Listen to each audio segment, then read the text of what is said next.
बताने जा रहा हूं। नरेंद्र मोदी और इजरायल के पीएम नेतन्याहू दुनिया में ये ऐसे दो नेता हैं जिन्हें किसी ने एक बार छेड़ दिया तो फिर ये छोड़ते नहीं हैं। पाकिस्तान ने पहलगाम करके पंगा लिया तो नरेंद्र मोदी ने पूरे पाकिस्तान में तबाही मचा दी। उधर ईरान ने नेतन्याहू से पंगा लिया तो पूरा ईरान 4 दिन से जल ही रहा है। 4 दिन से इजरायल ने ईरान को धुआं धुआं कर रखा है। बम पर बम गिर रहे हैं। जैसे गाजा को नेतन्याहू ने समतल कर दिया वैसे ही ईरान का हाल नेतन्याहू कर देंगे ऐसा लग रहा है। लेकिन बम ईरान पर गिर रहे हैं, नसें पाकिस्तान की फट रही हैं।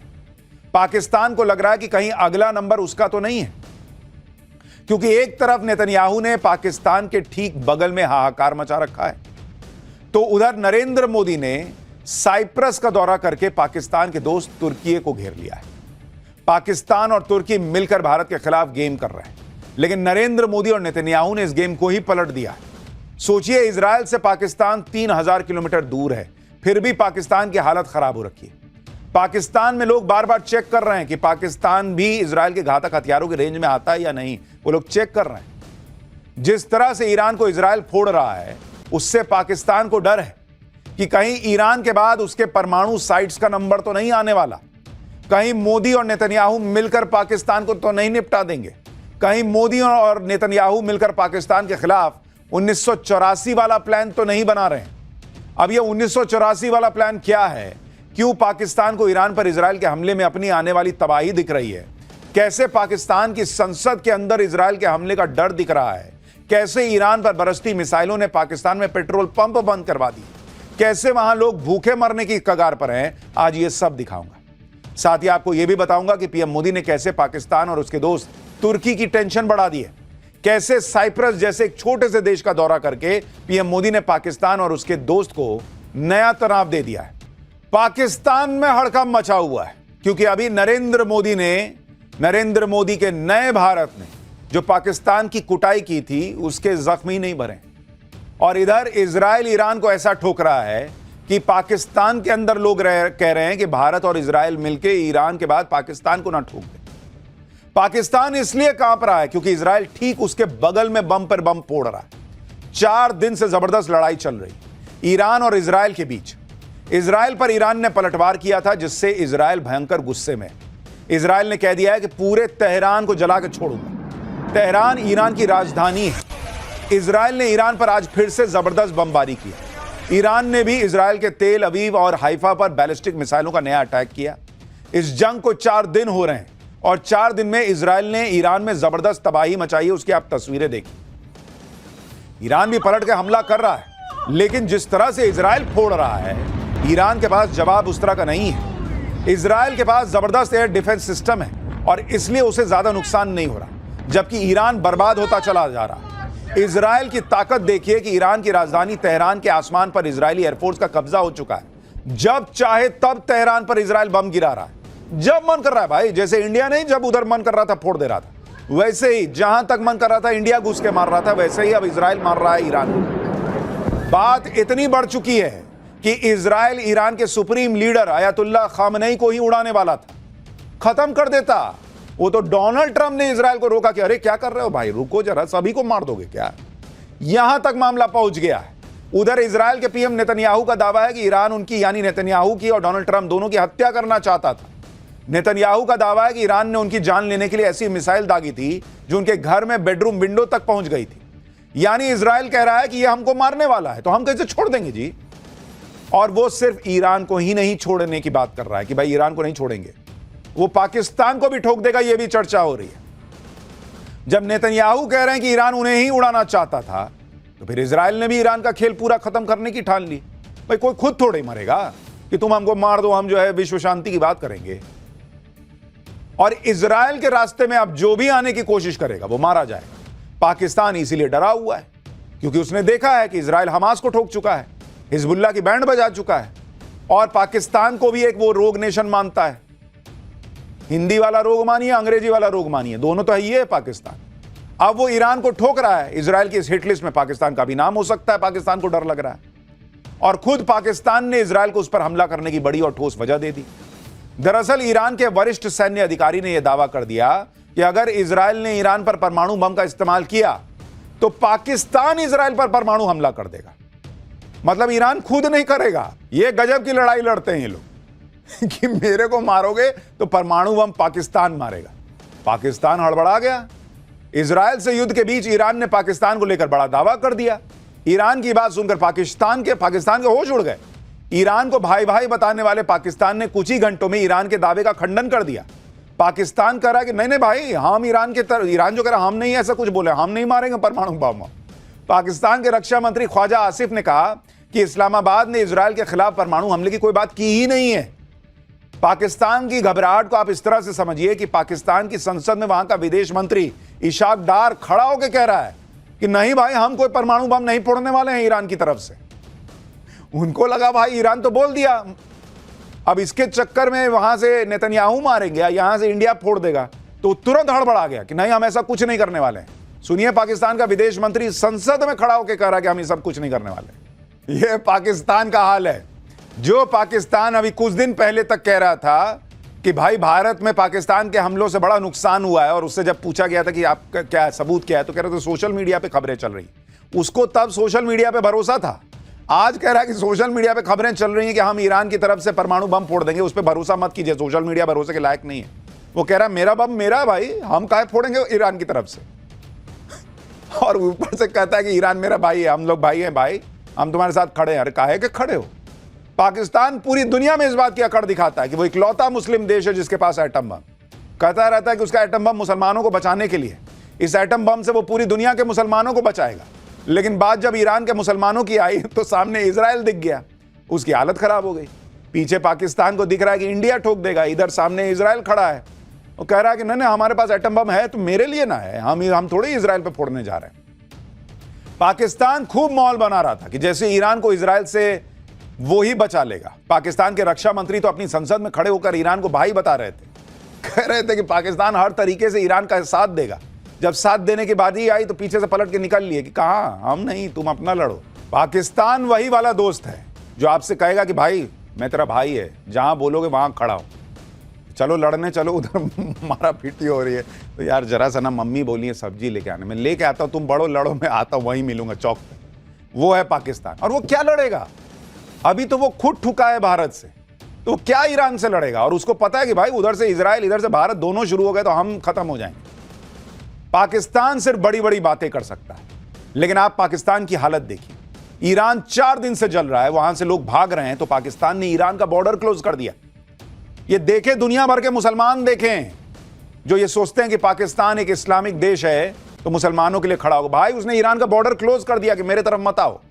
पाकिस्तान से ईरान की करीब 900 किलोमीटर की बड़ी सीमा लगती है। पाकिस्तान को लग रहा है कि ईरान में इजराइल के बम फूट रहे हैं तो ईरान के लोग भागकर पाकिस्तान आ जाएंगे।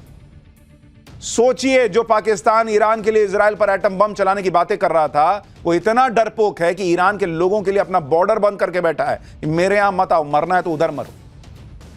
ये दुनिया भर के मुसलमान देखें पाकिस्तान की सच्चाई। जो जब चाइना से पैसा लेना होता है तो शिनजियांग में जब मुसलमानों पर अत्याचार होता है, उइगर मुसलमानों पे, तो चुप बैठ जाता है कि मारो ना यार, हमको क्या, हमको पैसा दे दो, तुम कर्जा दे दो, मेरे भीख वाले कटोरे में पैसा डाल दो।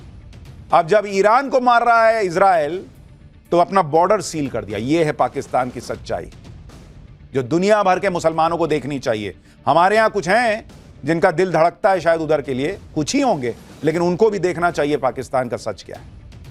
पाकिस्तान ऐसा इसलिए कर रहा है क्योंकि उसे पता है कि इजराइल अगर ईरान को ठोक सकता है तो पाकिस्तान को ठोकने में देरी नहीं लगाएगा। पाकिस्तान को अब अपने एटम बम का डर सता रहा है कि जिन एटम बम के दम पर पाकिस्तान फूलता है वो एटम बम कहीं इजराइल के टारगेट पर तो नहीं है, क्योंकि इजराइल बहुत पहले से कहता रहा है कि ईरान के साथ साथ पाकिस्तान भी दुनिया के लिए बड़ा खतरा है। इजराइल के प्रधानमंत्री नेतन्याहू का एक पुराना बयान सुनिए। वो बहुत सालों से कह रहे हैं कि ईरान नंबर 1, पाकिस्तान नंबर 2, दोनों बर्बाद देश हैं, दोनों को खत्म कर देना चाहिए। So the greatest mission that we have is to prevent a militant Islamic regime from meeting up with nuclear weapons or from nuclear weapons meeting up with a militant Islamic regime. The first is called Iran, the second is called Pakistan. Netanyahu ने तो यहां तक साफ साफ कहा था कि पाकिस्तान और ईरान जैसे मुस्लिम देशों के पास एटम बम होने ही नहीं चाहिए, और इजराइल पूरा दम लगा देगा कि ऐसे मुस्लिम देशों के हाथ एटम बम लगे ही ना। अब ईरान तो एटम बम नहीं बना पाया, लेकिन पाकिस्तान ने एटम बम बना लिया। लेकिन जैसे आज इजराइल ने ईरान पर बमबारी करके उसे एटम बम हासिल करने से रोक दिया है, वैसे ही भारत भी कर सकता था। और यह 1984 की बात है। उस वक्त बड़ा मौका था जब पाकिस्तान को एटम बम हासिल करने से रोका जा सकता था। साल 1984 में पाकिस्तान को रोकने के लिए इजराइल ने भारत के साथ एक सीक्रेट मिशन का प्लान शेयर किया था। योजना थी कि भारत और इजराइल दोनों देश मिलकर पाकिस्तान के परमाणु ठिकानों पर हमला करेंगे और उसे नष्ट कर देंगे। पाकिस्तान के परमाणु ठिकानों पर हमला करने के लिए इजरायली विमानों को गुजरात के जामनगर एयरबेस से उड़ान भरनी थी। योजना के मुताबिक इजरायली जेट कश्मीर के पहाड़ी इलाके में रडार से बचते हुए आगे बढ़ते और इस्लामाबाद के पास पहुंचकर हमला कर देते। लेकिन अमेरिकी मीडिया में इस प्लान की खबरें लीक हो गई। पाकिस्तान सतर्क हो गया था और फिर ऑपरेशन रोकना पड़ा। लेकिन जो काम तब नहीं हो सका था, वो काम अब नरेंद्र मोदी और नेतन्याहू मिलकर कर सकते हैं। मोदी तो अभी अभी पाकिस्तान को ट्रेलर दिखा चुके हैं और इजराइल की हिटलिस्ट में पाकिस्तान सालों से। इसलिए पाकिस्तान को डर है कि कहीं एटम बम वाली बात इजराइल के खिलाफ गई है तो इजराइल उसे फोड़ने में देर ना लगाए। पाकिस्तान की संसद में खुद पाकिस्तान के सांसद कह रहे हैं कि ईरान के बाद अगला नंबर पाकिस्तान का है। पाकिस्तान में इतना डर इसलिए भी है क्योंकि इजराइल जो है ना, वो रगेद रगेद के मारता है। और आप देखिए ईरान का क्या हाल हो गया है। ईरान पर जैसे जैसे बम गिर रहे हैं, वैसे वैसे पाकिस्तान की सांसें ऊपर नीचे हो रही हैं। ईरान पर किस तरह इजराइल अटैक कर रहा है, उसका बिल्कुल लेटेस्ट वीडियो आपको दिखाता हूं। इजराइल ने अब से कुछ देर पहले ही ईरान के सरकारी टीवी चैनल पर हमला कर दिया। वो देखिए, वो एंकर पढ़ रही थी, वो भाई वो निकल गई वहां से कि मैं मर जाऊंगी, न्यूज ऑन एयर जाए ना जाए, मैं सीधा एयर में चली जाऊंगी। धमाका होते ही न्यूज एंकर भाग खड़ी हुई। और इसलिए इजराइल से पाकिस्तान खौफ खाता है। अब देखिए ना बॉस, जहां मन कर रहा है वहां इजराइल ठोक रहा है ईरान को। टीवी एंकर वहां से भाग गई भाई कि मैं न्यूज बाद में बताऊंगी, मैं न्यूज पहले बन जाऊंगी, थोड़ी देर और बैठी। तो ये बातें सिर्फ पाकिस्तान के नेता ही नहीं कर रहे, बल्कि पाकिस्तान की जनता भी जानती है कि ईरान के हमले में अगर पाकिस्तान ने जरा भी इधर उधर करने की कोशिश की या इजराइल की तरफ नजर भी उठाई तो इजराइल आंखें निकाल लेगा। पाकिस्तान के लोग कह रहे हैं कि अभी तो जंग ईरान तक है, पाकिस्तान तक भी आ सकती है। आप थॉट प्रोसेस देखिए कि नॉन मुस्लिम कभी मुसलमान का दोस्त नहीं हो सकता, यहूदी कभी दोस्त नहीं हो सकते। तो जाओ ना, जाओ ईरान की मदद करो। क्यों अपना बॉर्डर सील कर दिए? करते ना मदद, बुलाओ ईरान के लोगों को, जाओ लड़ो ईरान की तरफ से खड़े होकर इजराइल से। वहां पैर कांप रहे हैं और यहां यहूदियों को गाली देना है। पाकिस्तान बहुत संभल कर चल रहा है। उसे पता है कि अभी तो ऑपरेशन सिंदूर खत्म भी नहीं हुआ है। अगर इजराइल से भिड़ गए तो उसकी तबाही निश्चित है। और इसलिए पाकिस्तान डबल गेम खेल रहा है। एक तरफ ईरान के साथ मुस्लिम भाईचारे का गेम खेल रहा है, उधर अमेरिका से भी सटने की कोशिश कर रहा है। इसलिए आप देखिए कि ईरान का साथ देने पर पाकिस्तान की सेना चुप है, लेकिन नेता बोल रहे हैं। जिस वक्त इजराइल ईरान पर बम बरसा रहा है, उस वक्त पाकिस्तान आर्मी चीफ असीम मुनीर अमेरिका में है। असीम मुनीर इस कोशिश में है कि कैसे ट्रंप की चापलूसी की जाए जिससे अमेरिका का साथ मिल जाए। इधर पाकिस्तान की सरकार ईरान का खुलकर समर्थन करने की बात कर रही है, लेकिन ऐसे ही डबल गेम खेलकर पाकिस्तान हमेशा फंस जाता है। पाकिस्तान की जनता भी असलियत जानती है कि अमेरिका चीन की मर्जी के बिना पाकिस्तान में पत्ता भी नहीं हिल सकता। इसलिए पाकिस्तान के लोग ही कह रहे हैं कि ख्वाजा आसिफ तो अपनी मर्जी से घर का बल्ब नहीं बदल सकता, वो ईरान का साथ देने का फैसला क्या लेगा? जो पाकिस्तान अपने पैरों पर 75 साल में खड़ा नहीं हो पाया, वो किसी के साथ क्या खड़ा होगा? आज भी भीख मांग के देश चलाता है। पाकिस्तान के रक्षा मंत्री ख्वाजा आसिफ का मजाक तो इस बात पर भी उड़ रहा है कि जिसमें वो साइबर अटैक से आईपीएल मैच में लाइट बंद करवाने का दावा कर रहा है। संसद में खड़े होकर ख्वाजा आसिफ ने दावा कर दिया कि पाकिस्तान के साइबर वॉरियर्स ने स्टेडियम की फ्लड लाइट्स को हैक कर दिया और आईपीएल मैच रुक गया। अब उनके इस बयान पर लोग मजाक उड़ा रहे हैं। कोई कह रहा है कि उन्हें नहीं पता था कि फ्लड लाइट्स वाईफाई से चलती हैं क्या। कोई ये कहकर मजाक उड़ा रहा है कि अगली बार स्कोरबोर्ड भी हैक कर लेना। कैसा देश है भाई। पाकिस्तान में इजराइल के हमले के डर की वजह भारत और इजराइल की पक्की दोस्ती भी है। इजराइल ने पाकिस्तान के खिलाफ भारत के ऑपरेशन सिंदूर का खुलकर समर्थन किया था। इजराइल के हेरॉन MK2, हेरोप और स्काई स्ट्राइकर ड्रोन्स की मदद भारत ने पाकिस्तान की धज्जियां उड़ा दी थी। इतना ही नहीं, पाकिस्तान में तो यह भी चर्चा थी कि ऑपरेशन सिंदूर के वक्त भारत के अलग अलग 6 एयरबेस पर इजराइल के डिफेंस एक्सपर्ट्स भी मौजूद थे। इसलिए पाकिस्तान में यही चर्चा है कि इजराइल और इंडिया एक हैं, दोनों मिलकर पाकिस्तान को ठोक देंगे। ऊपर से पाकिस्तान खुद क्या किसी का साथ देगा, वो खुद को ही संभाल ले, यही बहुत बड़ी बात है। क्योंकि आप पाकिस्तान से आई तस्वीरें देख लीजिए। ईरान और इजराइल की जंग के बीच पाकिस्तान में पेट्रोल पंप पर लाइन लग गई है। खासकर बलूचिस्तान में पेट्रोल की कमी और महंगे पेट्रोल की वजह से हाहाकार मच गया। अब बलूचिस्तान के क्वेटा की तस्वीरें देखिए, जहां पेट्रोल पंप पर लंबी लंबी लाइनें लग गई हैं। बॉर्डर बंद होने की वजह से ईरान से जो पेट्रोल आता था उसकी कमी हो गई। क्वेटा में 70% पेट्रोल पंप बंद करने पड़े। इसी बीच पाकिस्तान ने अपनी आवाम पर महंगाई का नया बम फोड़ दिया है। पाकिस्तान में पेट्रोल ऑलमोस्ट 5 रुपए प्रति लीटर महंगा हो गया है और जो पेट्रोल पहले 253 रुपए का था अब वो 258 रुपए प्रति लीटर हो गया है और जो डीजल है वो 7 रुपए 95 पैसे प्रति लीटर महंगा होकर 262 रुपए प्रति लीटर हो गया है। पाकिस्तान में यह हालत है पेट्रोल और डीजल की, 250-250 रुपए के ऊपर मिलता है मामला। पाकिस्तान ने महंगाई से अपनी पब्लिक का कचूमर निकाल रखा है।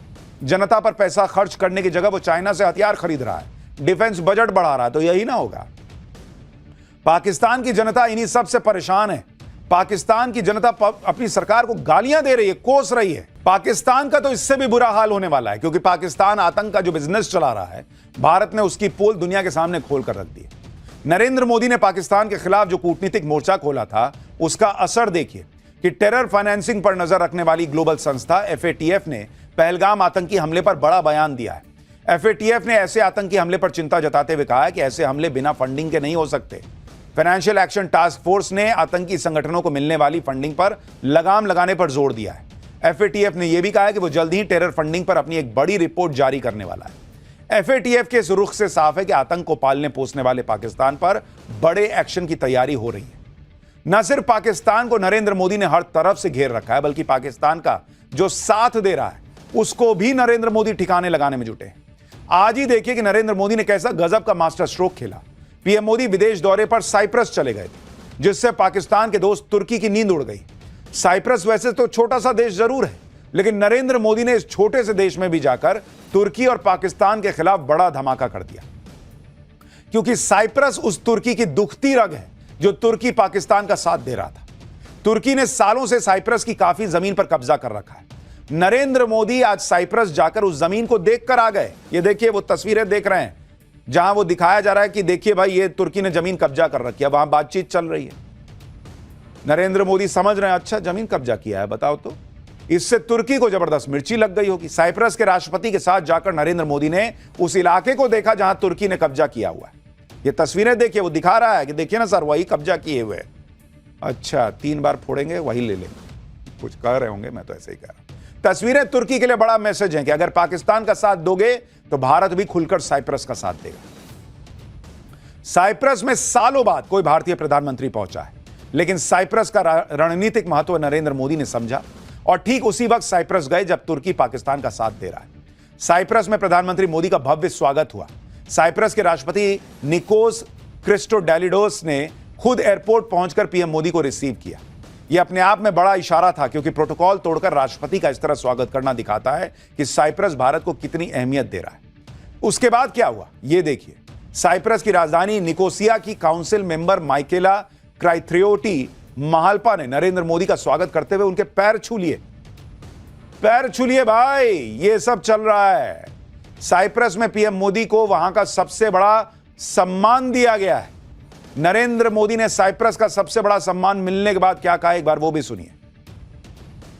हार्दिक अभिनंदन करता हूं, आभार व्यक्त करता हूं। यह सम्मान केवल मेरा, नरेंद्र मोदी का सम्मान नहीं है, ये 140 करोड़ भारतवासियों का सम्मान है। उनके सामर्थ्य और आकांक्षाओं का ये सम्मान है। ये हमारे देश के सांस्कृतिक भाईचारे और वसुधैव कुटुंबकम की विचारधारा का सम्मान है। आप सोचिए, नरेंद्र मोदी को यह सम्मान मिलना, भारत का सम्मान।